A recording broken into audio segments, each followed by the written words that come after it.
life happens and whatnot. But yesterday was a jam-packed day of news, in particular in the NFL front, in particular involving the Dallas Cowboys. I'm going to get to my thoughts on Trevon Diggs here momentarily, but I just wanted to first start off with how I feel about the Astros and the Rangers and what's going on with that series, because Astros and Rangers battle for the AL West is happening, ladies and gentlemen. And right now, the Astros have a 2-game series lead over the Rangers. They're going to go for the sweep on Wednesday night, and the first couple of games have been dramatic, to say the least. Now, the Rangers at one point had a 6.5-game lead over the Astros. This was like in June when this 6.5 lead was happening. 6.5-game lead, I should say, was occurring.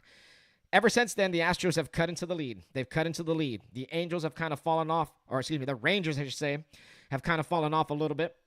And the Astros are right there. Now they sit 1 game behind the Rangers. A win on Wednesday night would give the Astros the AL West lead for the first time all season long. Yes, it's been one of those years for the Astros. I've talked about it. I've documented it. They've been very hit or miss. They've been very inconsistent.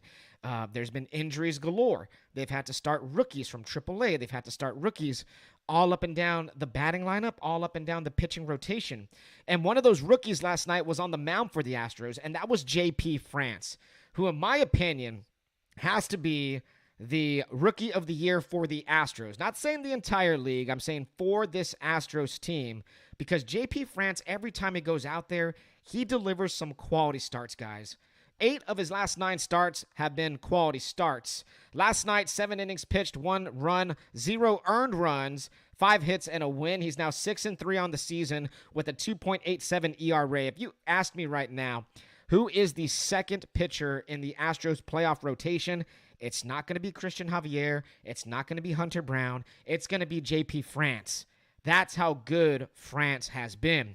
Some more interesting notes on J.P. France and how he's been producing since his Major League Baseball debut.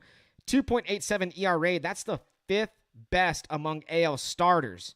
That's in 14 starts with a 1.22 whip and a 248 opponent's batting average. He's allowed 1 earned run or fewer in 7 of 14 starts. He's allowed 2 to 3 earned runs in another 5 starts. Allowed 4 earned runs and 6 earned runs one time in separate starts. France versus the AL West has been just as dominant. 5 starts, 2-0 record, 1.19 ERA, 232 opponent batting average. J.P. France, guys, has been a revelation for this Astros team, and he's been somebody that the Astros can definitely, in my opinion, rely on going forward in this second half of the season, and of course going into the playoff race, which hopefully they will be there. A win tonight against the Rangers, a win on Wednesday night against the Rangers, would put them in first place in the AL West. So shout out to JP France for doing the absolute damn thing. Another thing I want to touch on with this Astros and Rangers series is the crazy game on Monday night where Kyle Tucker slid home off of the Yannier Diaz walk-off hit, and Rangers fans, Rangers announcers have just went full crybaby on us. Yes, full crybaby mode. And you know what? I don't like to pick on Rangers fans too much. I know a couple of them personally in my life, but damn, dude. Rangers fan on Twitter is a spoiled, well, I shouldn't even say spoiled, because to be spoiled, you have to have accumulated some sort of long-term success, and the Rangers haven't had that since the early 2010s. I would just say they're entitled, spoiled little brats. And the way their announcers were crying, the way Dave Raymond, the way CJ Nitkowski were crying on that replay of Tucker, they thought he was out when clearly his foot was over the plate. He was safe. And then last night, there was a close play at home where Jolks relayed it into Jeremy Pena, who then threw it home, and they got the batter out at home, which was a big-time pivotal out. It was another bang-bang play, and this time the review went against the Rangers, and the call was overturned, and he was out. And they had a hissy fit about that as well. Rangers fans on Twitter are really sour right now, and that has been something fun to see here over these past couple of nights. So let's see if the Astros can actually do it. I'm looking forward to the Astros and Rangers game this evening because right now, as we speak, The Astros have a 51.2% chance to win the AL West. The Rangers with a 41.5% chance to win the AL West per Fangraphs. 6 days ago, after the Rocky series, the Astros are 4.5 back. The Rangers had a 62% chance. The Astros had a 32% chance. Absolutely amazing, massive swing from less than a week ago, how the Astros all of a sudden are the favorites, according to Fangraphs, to win the AL West from this point going forward. Aiden's in here. What's up, Aiden? Aiden says hi. What's up, big dog? Love you, Aiden. Talk about Chas McCormick. He's been on an absolute tear. Chas McCormick should be AL Player of the Month. He's hitting .371. His slugging is .459. His on-base percentage is .742. 6 home runs, 20 RBIs in his last 18 games with an .899 OPS. Dude is absolutely wrecking out there for the Astros. That 3-run blast off of Chapman on Monday night was pure perfection. And that's another thing that's been so satisfying about this series is seeing Chapman get wrecked in Minute Maid Park once again. He was untouchable for a little while with the Rangers. He went like 7 innings pitched out in relief, 0 earned runs up until that moment, and then he left one right over the plate for Chas, and Chas just absolutely put it into home run alley out there in Minute Maid Park for a 3-run bomb, which, eventually led to the Astros win. So seeing Chapman struggle at Minute Maid Park, some things just never change, ladies and gentlemen. Some things just never change, and damn it, that felt so good to see. Aiden says Rangers fans are so salty right now. They are. They're salty, and they're acting as if they have World Series titles in their pockets. They're acting as if they have World Series titles on their hands, like they have one of these right here. They're acting like they have rings. They don't. You got nothing. The biggest moment in Rangers history was when Rougned Odor hit Bautista out at the old ballpark in Arlington. That's literally the biggest moment in their franchise's history. Right there. That's something that a Ranger fan will be proud of till this day. And that speaks volumes about how pathetic that fan base has been over these past, 5, 6, 7, over a decade, I guess you should say. And especially this season when they try to talk smack, when they try to say, well, I'd rather have no rings than have the rings that y'all had because y'all cheated. Shut up, Ranger fan. Shut up, you salty little bitch. All right, so there we go. Had to get my Rangers takes out of the way. Sorry, Ranger fan, but man, sometimes y'all guys annoy the hell out of me, and I hope the Astros sweep them tonight. Moving on to Trevon Diggs. Last topic of the show. Trevon Diggs signed a 5-year, $97 million extension with the Dallas Cowboys yesterday. $42 million guaranteed for Trevon Diggs. The deal was actually worth up to $104 million with incentives and all that good stuff, and he had a signing bonus of $21.25 million. So Trevon Diggs locked up here for the foreseeable future with the Dallas Cowboys. A lot of people are saying, what are the Cowboys doing? Trevon Diggs sucks. Trevon Diggs is always getting burned. Trevon Diggs, blah. People are freaking out. But whenever you actually do the homework and you actually look at it in the stats and you actually watch Trevon Diggs play football, you will understand real quickly that Trevon Diggs is top 10, top 5 cornerback in this league. And he didn't ask to be paid as the number 1 cornerback. His contract currently slots him as the 5th highest paid cornerback per average yearly salary, right behind Marshawn Lattimore, Jair Alexander, Denzel Ward, and Jalen Ramsey. So it's not like he asked to be paid as the number 1 guy. Still got some things to work on. He's not a finished product yet, ladies and gentlemen. But what Trevon Diggs has been able to do for this defense, especially in the past 2 seasons where this Cowboys defense has led the NFL in takeaways, he's had 17 of those by himself, interceptions, in the past 45 games. 17 interceptions in 45 career games for Trevon Diggs the last 3 seasons.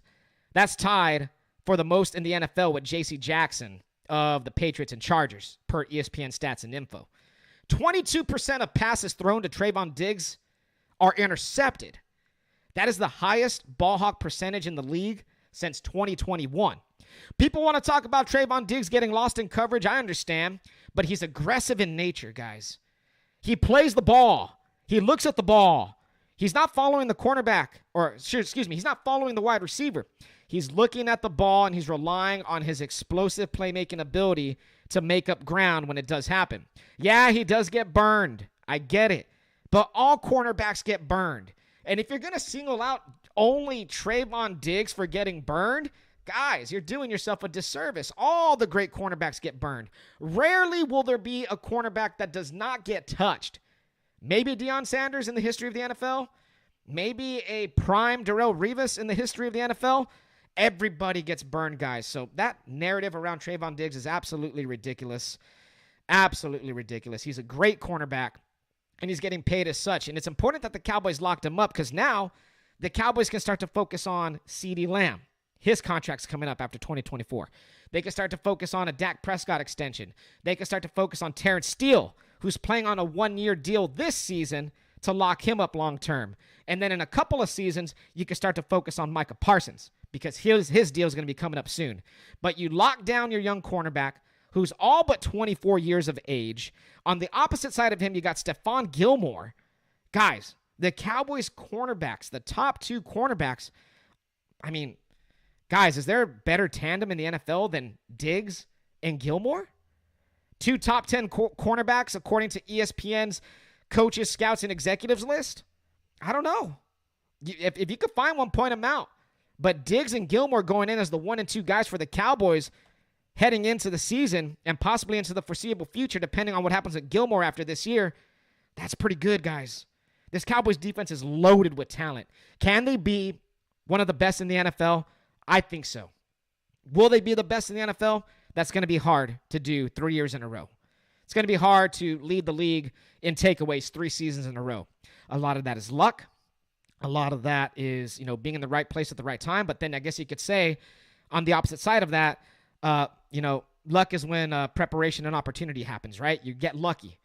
But it's hard to be lucky 3 years in a row. It's hard for lightning to strike 3 years in a row. So can the Cowboys do that again? I don't know. But I will venture to say that they will be in the top 10 of the NFL in terms of defense, possibly a top 5 defense once again. That's how good this team is. That's how loaded they are. Those are the kind of weapons that Dan Quinn has to play with. And now they got their lockdown corner all tied up. Some more Trevon Diggs notes here, and then I'm going to go ahead and end the broadcast. On 34 plays last season, he hit 20 miles per hour or more running, according to advanced stats. That's the most in the league. He's explosive. 20 miles per hour running on 34 plays last year. He can make up with his speed. That's why he plays a little bit loose. That's why he plays aggressive. His closing speed allows him to do so. Not a lot of corners can do that. A lot, of course, rely on technique. Diggs, with his athletic ability, that allows him to be that. And that's what makes him a pretty damn good cornerback. Now, as I mentioned, ESPN had him ranked as the number 8 cornerback in the NFL, him alongside Gilmore. Gilmore was actually ranked number 6. Best cornerback duo in the league. No other team had 2 cornerbacks ranked in the top 10 of ESPN's list, according to coaches, scouts, and executives that ESPN surveyed. So, you can say what you want about Diggs. You can criticize him for being too aggressive and getting beat at times. That's totally fine. That's your opinion. I've done it also. I'll probably do it again this year when Diggs does get burned. But when it comes down to brass tacks, he is one of the best cornerbacks in the league, period. He didn't ask to be paid like the number 1 cornerback. He worked with the Cowboys, and it shows how much he wants to be in Dallas. Number 7 hasn't even reached his peak yet. That is promising, and that is also a scary proposition for other teams. So there we go. Trevon Diggs signed long-term with the Dallas Cowboys all the way until 2028. He'll be making $1.05 million base salary this year, along with his $21.25 signing bonus. $11 million next season, $9 million in 2025, $14.5 million in 2026, $19.5 million in 2027, and $20 million in 2028. That's what the contract looks like for Trevon Diggs. Zach Martin's officially holding out, but don't worry, Cowboys fans, he'll be back. I'm not tripping about it. I'm not stressing about it. I've seen a lot of panic on Cowboys Twitter saying, they need Zach Martin, they need Zach Martin. Dude, Zach Martin's an all-pro. Zach Martin is a walking around Hall of Famer. Zach Martin knows the schemes like the back of his hand. Zach Martin can miss all of training camp. He can miss all the damn preseason games. September the 10th, when the Cowboys go up to New York on Sunday Night Football, Zach Martin will be there. He will line up at right guard, and he will dominate because that's what he does. I'm not worried about it. Zach Martin can miss training camp all he wants. That's fine. That's cool. Don't panic, Cowboys fans. He will be back. He will be back. All right. Cowboys have their first practice on Wednesday, and then the rest of the week. So later on this week, I'll get back to you with the Cowboys report. I'll give you my takes on what's happening at training camp. And yeah, so there we go. That's going to officially wrap up this edition of the James Espinosa Show.